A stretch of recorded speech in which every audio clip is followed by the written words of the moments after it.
ഹാളിൽ ഹരിയോട് സംസാരിച്ചിരിക്കുന്ന അമലിലായിരുന്നു ദച്ചുവിൻ്റെയും കണ്ണുകൾ. അവളുടെ ഡ്രസ്സിന് മാച്ചായ ഡാർക്ക് ബ്ലൂ കളർ സ്യൂട്ടായിരുന്നു അവൻ്റെ വേഷം. ആ വേഷത്തിൽ അവൻ ഒന്നുകൂടി സുന്ദരനായതുപോലെ അവൾക്ക് തോന്നി. അവൾ അവനെ തന്നെ നോക്കി ഒരു പുഞ്ചിരിയോടെ അവൻ്റെ അരികിലേക്ക് നടന്നു. അവൻ്റെ കണ്ണുകളും അവളിൽ തന്നെ ആയിരുന്നു. തൻ്റെ നേർക്ക് നടന്നു വരുന്ന തൻ്റെ പാതിയെ അവൻ കണ്ണെടുക്കാതെ നോക്കി നിന്നു. എന്നാൽ ഹരിയുടെ കണ്ണുകൾ ദച്ചുവിൻ്റെ കൂടെ വരുന്ന മാളുവിലായിരുന്നു. ദച്ചുവിനോട് എന്തോ പറഞ്ഞ് മുഖമുയർത്തി നോക്കിയ മാളു തന്നെ നോക്കി നിൽക്കുന്ന ഹരിയാണ് കണ്ടത്. ഇന്നലെ വരെ അവൻ്റെ ഒരു നോട്ടം പോലും അവളെ അത്യധികം ആഹ്ലാദിപ്പിച്ചിരുന്നു. എങ്കിൽ ഇന്ന് അവൻ്റെ നോട്ടം അവളെ വേദനിപ്പിക്കുകയാണ് ചെയ്തത്. തന്നോട് കാണിക്കുന്ന നോട്ടവും കരുതലുമെല്ലാം സഹോദരിയോടുള്ള പോലെ സ്നേഹമല്ലെങ്കിൽ ആത്മാർത്ഥ സുഹൃത്തിൻ്റെ പെങ്ങളെന്ന സ്ഥാനം എന്നൊക്കെ അവളുടെ മനസ്സ് തെറ്റിദ്ധരിച്ചുകൊണ്ടിരുന്നു. അതോർത്തതും അവളുടെ കണ്ണുകൾ നിറഞ്ഞൊഴുകി. അതവൻ കാണാതിരിക്കാനായി അവൾ അവനിൽ നിന്ന് മുഖം തിരിച്ചു കളഞ്ഞു. അവളുടെ ആ പെരുമാറ്റം അവനെ വല്ലാതെ അസ്വസ്ഥനാക്കി. നെഞ്ചിലൊരു കനൽ വീണതുപോലെ അവന് തോന്നി. അപ്പോഴും അവളുടെ കണ്ണിൽ നിന്ന് വീണ കണ്ണിന് എന്തിനെന്ന് മനസ്സിലാവാതെ അവൻ നിന്നു.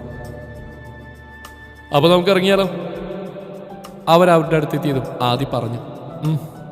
അതിലൊന്ന് മൂളിക്കൊണ്ട് അവൻ ദച്ചുവിനെ ചേർത്ത് പിടിച്ചുകൊണ്ട് പുറത്തേക്ക് നടന്നു. അവർക്ക് പിന്നാലെയായി ഓരോരുത്തരും പുറത്തേക്ക് നടന്നു. ഗ്രാൻഡ് പാലസ് കൺവെൻഷൻ സെന്ററിന് മുമ്പിൽ അവരുടെ കാർ വന്ന് നിന്നു. ഡോറ് തുറന്ന് പുറത്തേക്ക് ഇറങ്ങി ദച്ചു അവിടുത്തെ അറേഞ്ച്മെന്റ്സ് കണ്ട് അതിശയിച്ച് നിന്നു.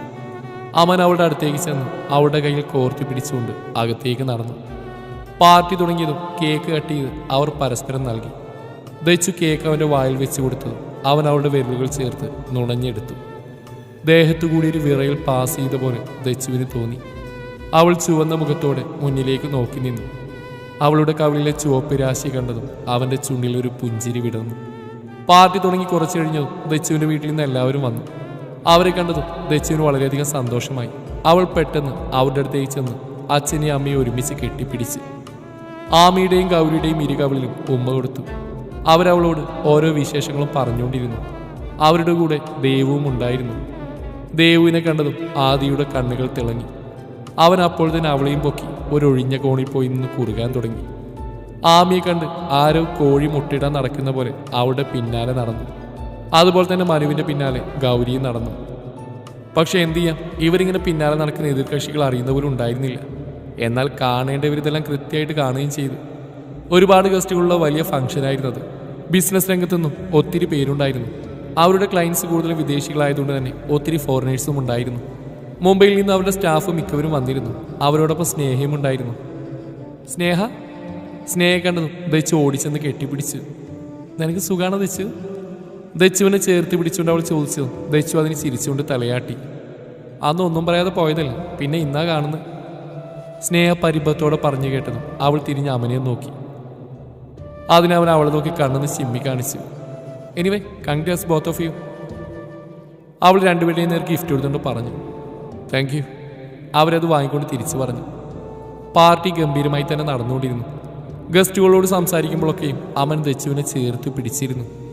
ഇതിനിടയിൽ ഹരി പലതവണ മാളുവിനോട് സംസാരിക്കാനായി ശ്രമിച്ചെങ്കിലും ഓരോ കാരണങ്ങൾ കൊണ്ട് അതൊന്നും നടന്നില്ല. അവളുടെ വാടിയ മുഖം കണ്ട് അവന് പല സംശയങ്ങളും തോന്നി. ഇനിയും ഇതിങ്ങനെ വിട്ടാൽ പറ്റില്ലെന്ന് അവന് മനസ്സിലായി. എന്തോ കാര്യമായ പ്രശ്നമുണ്ട്, അതറിഞ്ഞേ പറ്റൂ. അവനതും മനസ്സിൽ പറഞ്ഞുകൊണ്ട് തിരിഞ്ഞു നോക്കിയതും ഫുഡ് കോർട്ടിൽ നിന്ന് ആരോട് സംസാരിച്ചുകൊണ്ടിരിക്കുന്ന ആരവിനെ കണ്ടു. അവനെന്തോ തീരുമാനിച്ചുകൊണ്ട് അവൻ്റെ അടുത്തേക്ക് നടന്നു. അപ്പോൾ ശരിയാ, നിങ്ങൾ ഫുഡ് കഴിയും. ബാംഗ്ലൂരിൽ അവരുടെ ഫ്രണ്ട്സിനോട് പറഞ്ഞുകൊണ്ട് ആരോ തിരിഞ്ഞതും ഒരു കൈ വന്ന് അവനെ തൂക്കിയെടുത്തുകൊണ്ട് വാശേരിയിലേക്ക് പോയി. ആരാണത്? പെട്ടെന്ന് ആരാണെന്ന് മനസ്സിലാവാതെ അവൻ തിരിഞ്ഞു നോക്കി ചൂടായതും മുന്നിൽ കൈകെട്ടി നിൽക്കുന്ന ഹരിയെ കണ്ട് അവൻ ഇളിച്ചു കാട്ടി. ഇപ്പം ആരാണെന്ന് മനസ്സിലായോ? ഗൗരവത്തോടെ ഹരി ചോദിച്ചതും അവൻ അതിനൊന്ന് വിളിച്ചതേയുള്ളൂ. നിങ്ങൾ എന്തിനാ ഹരിയേട്ടാ എന്നെ ഇങ്ങോട്ട് പിടിച്ചുകൊണ്ടുവന്ന്? അവിടെ എൻ്റെ ബാംഗ്ലൂർ ഫ്രണ്ട്സൊക്കെ വെയിറ്റ് ചെയ്യുക. അവൻ നിഷ്കളങ്കമായി ചോദിച്ചു. അവർ കുറച്ചു നേരം അവിടെ വെയിറ്റ് ചെയ്യട്ടെ, നീ അത് ഞാൻ ചോദിക്കാനുള്ള മറുപടി പറ. എന്ത്? ഹരി അവനോട് പറയുന്ന കേട്ട് അവൻ ചോദിച്ചു. മാളുവിന് എന്താ പറ്റിയത്? അവൾക്ക് എന്ത് പറ്റാനാ? മുഖവരെയൊന്നുമില്ലാതെ ഹരി ചോദിക്കുന്ന കേട്ട് അവൻ ആദ്യം ഞെട്ടി. എങ്കിലും അത് പുറത്തണിക്കാതെ അവൻ തിരികെ ചോദിച്ചു. മോനെ ആരു, നീ കൂടുതൽ ഉടായിപ്പിറക്കല്ലേ? മര്യാദ പറയുന്നുണ്ടോ? അവൾക്ക് എന്താ പറ്റിയത്? ഇന്ന് ഉച്ച മുതൽ ഞാൻ ശ്രദ്ധിക്കുന്ന, നിന്റെ കൂടെ ഭക്ഷണം കഴിക്കാൻ വന്ന മുതൽ അവൾ ആകെ ഗ്ലൂമിയാ. എന്താ കാര്യം? അയ്യോ ഹരിയേട്ടാ, എനിക്കൊന്നും അറിയില്ല, അവൾ എന്നോടൊന്നും പറഞ്ഞില്ല. അവൻ ചോദിക്കുന്ന കേട്ട് ആരോ നിഷ്കളങ്കനായി പറഞ്ഞു. അപ്പോൾ പൊന്നുമാൻ പറയില്ല അല്ലേ? വേണ്ട, ദച്ചുവിൻ്റെ അനിയത്തി ആമിയുടെ പിന്നാലുള്ള മോൻ്റെ ചുറ്റിക്കളി ചേട്ടൻ അറിയിക്കേണ്ടവരൊക്കെ അറിയിച്ചോളാമേ. അത് കേട്ടതും അവൻ്റെ നെഞ്ചിലൊരു വെള്ളിടി വെട്ടി. ഭഗവാന്, ഞാൻ ആമിയുടെ പറയുകയാണ്, നീ കാലമാടെ കണ്ടോ? കൃത്യമായി കണ്ടു. അവൻ പതിയെ പിറുവിറുത്ത് ഹരി പറഞ്ഞു. അത് കേട്ട് അവനൊരു വളിച്ച ചിരി നൽകി. അപ്പോൾ നീ പറയുന്നുണ്ടോ അതോ ഞാൻ അവനെ അറിയിക്കണോ? വേണ്ട, വലിയേട്ട് അറിഞ്ഞ എൻ്റെ 16 എടുത്തിട്ട് ഇന്നേരം നടക്കും. ഹരി ചോദിക്കുന്ന കേട്ട് ആരോ പറഞ്ഞു. എന്നാ പറ, അവൾക്കെന്താ പറ്റിയത്? അത് നീ പറയുന്നോ? പറയാം. അതും പറഞ്ഞുകൊണ്ട് അവൻ ഉച്ചയ്ക്ക് ഹരിയുടെയും ശ്രേയയുടെയും സംഭാഷണം ആള് കേട്ട കാര്യം പറഞ്ഞു. ഓ, അപ്പം അതാണ് കാര്യം. ഞങ്ങൾ സംസാരിച്ചതിൻ്റെ അറ്റവും മൂല്യം കേട്ട് നിരാശാകാമിക അടിച്ച് നടക്കുകയാണ് പൊന്നുമോള് അല്ലേ? ശരിയായി തരാം. ആരോ പറഞ്ഞു കേട്ടതും ഹരി അതും മനസ്സിൽ പറഞ്ഞുകൊണ്ട് ആരോവിനെ നോക്കി. അല്ല, ഞാൻ ശ്രേയയെ ഇഷ്ടപ്പെട്ട, അവൾക്കെന്താ പ്രശ്നം? ആര്? അയ്യോ, പെട്ടു. അവൻ ഗൗരവത്തോട് ചോദിച്ചതും ആരോ ഉമിനീരിറക്കി നിന്നു. ഭീഷണിപ്പെടുത്തിയപ്പോൾ അറിയാതെ പറഞ്ഞതാണ്. അത് പിന്നെ അവൻ എന്ത് പറയണമെന്നറിയാതെ നിന്നു. പറയുമ്പോൾ മൊത്തം പറയേണ്ടി വരും, ഫോൺ വിളി അടക്കം. ദൈവമേ, അതറിഞ്ഞ ഇന്ന് മാളുവിൻ്റെ അന്ത്യം. പറഞ്ഞില്ലെങ്കിൽ എൻ്റെ അന്ത്യം. അവൻ ചെകുത്താനെയും കടലിനെയും നടക്കായ പോലെ നിന്നു. ചോദിച്ചത് കേട്ടില്ല നീ? കേട്ടു. പിന്നെന്താ മറുപടി ഇല്ലാത്ത? അത് അവനൊന്ന് വിക്കിക്കൊണ്ട് ഹരിയെ നോക്കി. അത് മാളുവിന് ഹരിയേട്ടന് ഇഷ്ടമാണ്. ഹരിയുടെ രൂക്ഷമായ നോട്ടം കണ്ടതും അവൻ കണ്ണടച്ചുകൊണ്ട് പറഞ്ഞു. കുറച്ച് സമയം കഴിഞ്ഞ് അപ്പുറത്ത് അനക്കൊന്നും കാണാത്തതുകൊണ്ട് അവൻ പതിയെ കണ്ണുകൾ തുറന്നു നോക്കി. അപ്പോഴും ഒരു ഭാവവ്യത്യാസമില്ലാതെ തന്നെ നോക്കി നിൽക്കുന്ന ഹരിയെ കണ്ട് അവൻ സംശയിച്ചു നിന്നു. അതുകൊണ്ടായിരിക്കും രാത്രിയാകുമ്പോൾ അവൾ ഫോൺ വിളിക്കാൻ തുടങ്ങിയത് അല്ലേ? അതെ. അയ്യോ പറഞ്ഞു കഴിഞ്ഞാണ് താൻ എന്താണ് പറഞ്ഞതെന്ന് അവന് ബോധം വന്നു. അവൻ ഹരിയെ നോക്കി വളിച്ച് ചിരിയിച്ചു. കൂടുതൽ കിണിക്കല്ലേ, നിന്റെ ഈ പരിപാടി ഞാൻ അറിഞ്ഞിട്ട് കുറച്ചായി. ഏതുവരെ പോകുമെന്ന് നോക്കിയതാ. അയ്യോ ഹരിയേട്ടാ, വലിയനോട് പറയില്ലേ, അവൾക്ക് നിങ്ങളെ അത്രയ്ക്ക് ഇഷ്ടമായതുകൊണ്ടാണ്. പിന്നെ നേരിട്ട് പറയാൻ അവൾക്ക് പേടിയാണ്, അതാ ഫോൺ വിളിച്ചത്. ഓഹോ, എന്നെ പ്രേമിക്കാൻ പേടിയില്ല, അത് പറയാനാണ് പേടി അല്ലേ? അത് പിന്നെ ഈ പ്രേമത്തിന് കണ്ണില്ല മൂക്കില്ല എന്നൊക്കെയല്ലേ പറയുന്നത്. അതിനവനൊന്ന് മൂളി. അല്ല ഹരിയേട്ടാ, അപ്പോൾ നിങ്ങൾക്ക് അവളെ ഇഷ്ടമാണോ? എന്തോ ആലോചിച്ച ശേഷം അവനോടായി ആരോ ചോദിച്ചത് അവൻ ആരോവിനെ നോക്കി പുഞ്ചിരിച്ചു. ആ പുഞ്ചിരി ആരവിൻ്റെ മുഖത്തും തെളിഞ്ഞു. അപ്പൊ ശ്രേയ ചേച്ചി നിങ്ങൾ ഇഷ്ടത്തിലാണെന്ന് മാള് പറഞ്ഞല്ലോ. അത് അവള് ഞങ്ങൾ പറഞ്ഞ മൊത്തം കേൾക്കാതിൻ്റെ കുഴപ്പമാണ്. അതും പറഞ്ഞുകൊണ്ട് അവൻ ശ്രേയോട് സംസാരിച്ച് അവനോട് പറഞ്ഞു. അത് കേട്ടപ്പോൾ ആരവിന് ഒത്തിരി സന്തോഷം തോന്നി. പിന്നെ ഈ കാര്യം അവളോട് പോയി പറഞ്ഞാലുണ്ടല്ലോ, പൊന്നു മോനെ, ആമി എന്ന ചാപ്റ്റർ ക്ലോസ്. നോ, നെവർ, ഒരിക്കലും പറയില്ല. ഹരിയേട്ടനാണ് സത്യം. അത് കേട്ടതും അവൻ നെറ്റി വിളിച്ച് അവനെ നോക്കി ദേഷ്യത്തോടൊന്ന് മൂളി. സോറി, ഗുരുവായൂരപ്പനാണ് സത്യം. അതിനൊന്ന് മൂളിക്കണവൻ തിരിഞ്ഞടന്നു. രക്ഷപ്പെട്ടു, ഇല്ലെങ്കിൽ ആ കാട്ടുമാക്കാനും തന്നെ കൊന്നേനെ. എൻ്റെ മാളൂട്ടി, നിന്റെ കാര്യം കട്ട പുകയാടി.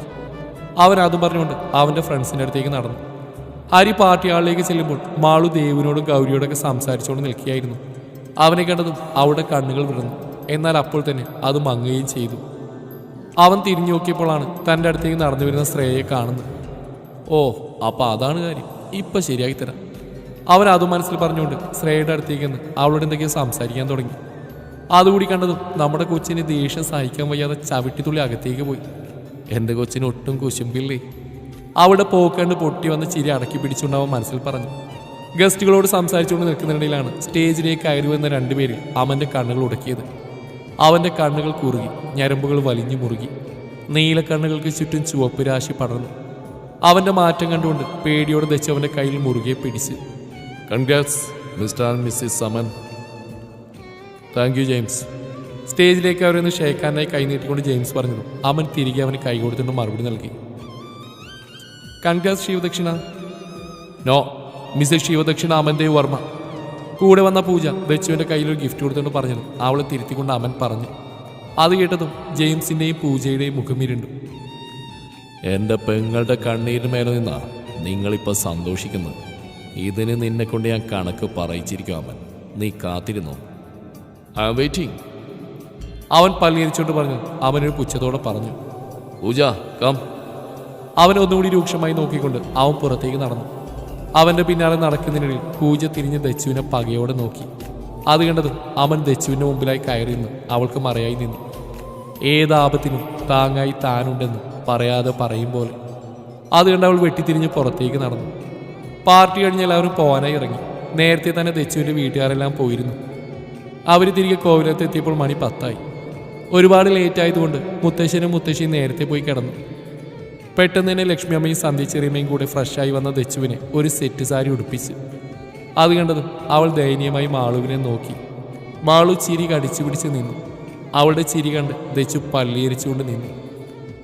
ഇതിൻ്റെയൊക്കെ ആവശ്യമുണ്ടോ ചെറിയമ്മേ? ദച്ചു ദയനീയമായി ചോദിച്ചു. ചടങ്ങുകളൊക്കെ അതിൻ്റെ മുറ പോലെ നടക്കണം മോളെ. അവൾ ചോദിക്കുന്ന കേട്ട് മറുപടി അറിഞ്ഞ് ലക്ഷ്മി അമ്മയായിരുന്നു. അപ്പോഴേക്ക് ലേഖ ചെറിയമ്മ അവളുടെ കയ്യിലൊരു ഗ്ലാസ് പാലും കൊണ്ട് കൊടുത്തു. അതും കൂടി കണ്ടതും അവൾക്ക് വല്ലാത്ത ടെൻഷനായി. മാളു, നീ മോളെ മോൻ്റെ റൂമിലായി കൊടുക്ക്. ശരിയല്ലേ ലക്ഷ്മി അമ്മ പറഞ്ഞു. അവൾ ചിരിച്ചുകൊണ്ട് ദച്ചുവിനെ വിളിച്ചുകൊണ്ട് മുകളിലേക്ക് നടന്നു. അപ്പം ഐശ്വര്യമായിട്ട് മോൾ കയറിക്കോ. റൂമിൻ്റെ മുന്നിൽ ചെന്ന് നിന്ന് മാളു പറഞ്ഞത് അവൾ ദയനീയമായി അവൾ ഒന്നുകൂടി നോക്കി. ഇനി ഇവിടെ നോക്കിന്നാലേ നിന്റെ കെട്ടിയോ വന്ന് 2 തല്ലും തന്ന് തൂക്കിയെടുത്തോണ്ട് പോകും. കൂടുതൽ എനിക്ക് കിട്ടും. ആ ചെകുത്താൻ്റെ കയ്യിൽ നിന്ന് കിട്ടിയ 20. അതുകൊണ്ട് പൊന്നുമോൾ പെട്ടെന്ന് ചെല്ലാൻ നോക്ക്. All the best. അതും പറഞ്ഞുകൊണ്ട് അവൾ ദച്ചുവിനെ റൂമിൽ കയറ്റി വാതിലടച്ചു. ദച്ചുവിനെ റൂമിലാക്കി തിരികെ തൻ്റെ റൂമിലേക്ക് പോകാൻ തുടങ്ങിയ മാളു കോമൺ ബാൽക്കണിയിൽ നിന്ന് ഫോണിൽ ആരോട് സംസാരിച്ചുകൊണ്ടിരിക്കുന്ന ഹരിയെ കണ്ട് അവളുടെ കാലുകൾ അങ്ങോട്ട് ചലിച്ചു. Okay Shreya, by. അവൾ അവൻ്റെ അടുത്തെത്തി. അവൻ ഫോൺ കട്ട് ചെയ്തു. എന്നാൽ അവൻ ശ്രേയയോടാണ് സംസാരിച്ചതെന്ന് അവൾക്ക് മനസ്സിലായി. അവൾ ദേഷ്യത്തോടെ തിരിഞ്ഞ് അവളുടെ മുറിയിലേക്ക് പോയി. പാവം ഹരി ഏതോ പ്രൊജക്ടിന്റെ ഫൈനൽ റിപ്പോർട്ട്സ് മെയിൽ ചെയ്ത് കൊടുക്കാൻ ശ്രേയ വിളിച്ച് പറഞ്ഞതായിരുന്നു. പാവം, തെറ്റിദ്ധരിക്കാൻ വീണ്ടും ഹരിയുടെ ജീവിതം ഇനിയും ബാക്കി. റൂമിൽ കയറിയതും ദച്ചുവിനെ വല്ലാതൊരു വിറയിൽ ബാധിച്ചു. അവൾ ആ റൂം മൊത്തത്തിൽ നോക്കി. നേരത്തെ കയറിയപ്പോൾ ശരിക്കൊന്നും കണ്ടിരുന്നില്ല. വലിയൊരു ബെഡ്റൂമായിരുന്നു അത്. പഴയ 4 കെട്ടായിരുന്നെങ്കിലും ഇന്റീരിയർ ഡിസൈനിങ്ങോ കൊണ്ട് മോഡേൺ ആയിരുന്നു. നടുവിലായി തന്നെ കിങ് സൈസ് ബെഡ്, ഒരു സൈഡിലായി വലിയൊരു കബോർഡ്, മറു സൈഡിൽ വാഷ്റൂം, ഡ്രസ്സിംഗ് ഏരിയയും അതോടൊപ്പം ഓഫീസ് റൂം സെറ്റ് ചെയ്തിരിക്കുന്നു. സൈഡിലായി ഡോർ ഓപ്പൺ ചെയ്താൽ ബാൽക്കണി. അവൾ ചുറ്റിനും നോക്കിയതും അവൻ അവിടെയൊന്നും കണ്ടില്ല. വാഷ്റൂമിൽ നിന്നും വെള്ളം വീഴുന്ന സൗണ്ട് കേട്ടതും അവൻ കുളിക്കുവാണെന്ന് മനസ്സിലായി. അവളൊരു ദീർഘശ്വാസം എടുത്തുകൊണ്ട് തിരിഞ്ഞ് ഡോർ ലോക്ക് ചെയ്തു. പാല് ടേബിൾ വെച്ചുകൊണ്ട് അവൾ ബാൽക്കണി ഡോറിൽ നിന്ന് പുറത്തേക്ക് ഇറങ്ങി. ചെറിയ ചാറ്റൽ മഴ പെയ്യുന്നതുകൊണ്ട് തന്നെ അവൾക്ക് തണുക്കാൻ തുടങ്ങി. വയറ്റിലൂടെ 2 കൈകൾ ഇറുകെ പുണർന്നപ്പോഴാണ് അവൾ ഞെട്ടി തിരിഞ്ഞ് നോക്കിയത്. എന്താണ് ഭാര്യ, ഒരാലോചന?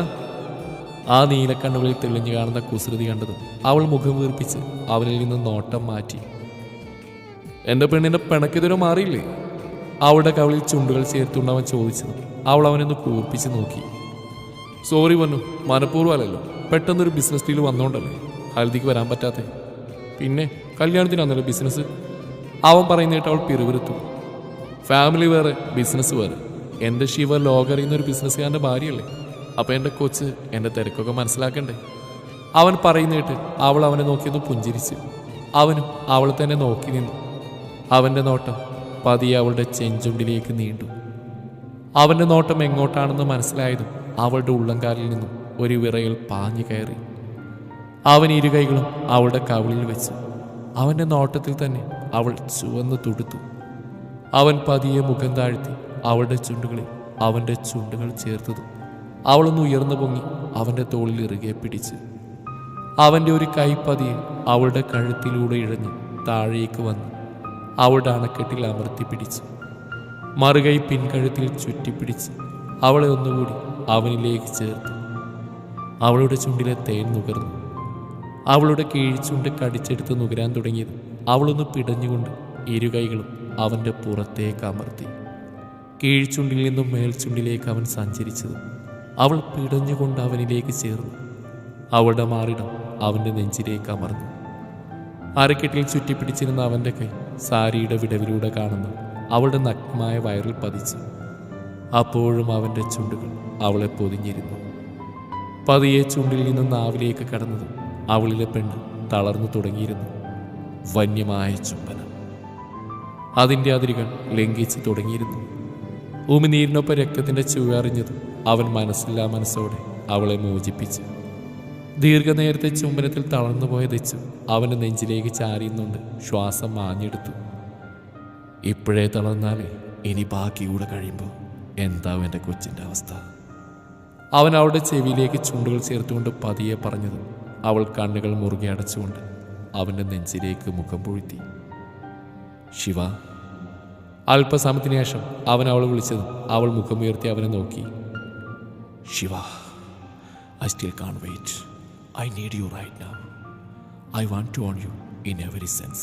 Only then can my man be perfect. Make me complete. അവൻ അവളുടെ മുഖത്തേക്ക് മുഖടുപ്പിച്ചുകൊണ്ട് ചെവിയിലായി പതിയെ പറഞ്ഞതും അവളൊന്ന് പൊളഞ്ഞുകൊണ്ട് അവനെ ഇറുകെ പുണർന്നു. അവൻ അവൾ ഇരുകൈകളിൽ കോരിയെടുത്തുകൊണ്ട് അകത്തേക്ക് നടന്നു. ഡോറ് കാലുകൊണ്ട് അടച്ച ശേഷം അവളുടെ മുഖത്തേക്ക് നോക്കി. അവൻ്റെ നോട്ടത്തിൻ്റെ അർത്ഥം മനസ്സിലായതും അവൾ കൈ ഉയർത്തി ഡോറ് ലോക്ക് ചെയ്തു. ശേഷം അവൻ അവളെ പതിയെ കോട്ടിലേക്ക് ഇടത്തിക്കൊണ്ട് അവളിലേക്ക് ചാഞ്ഞു. തുടരും.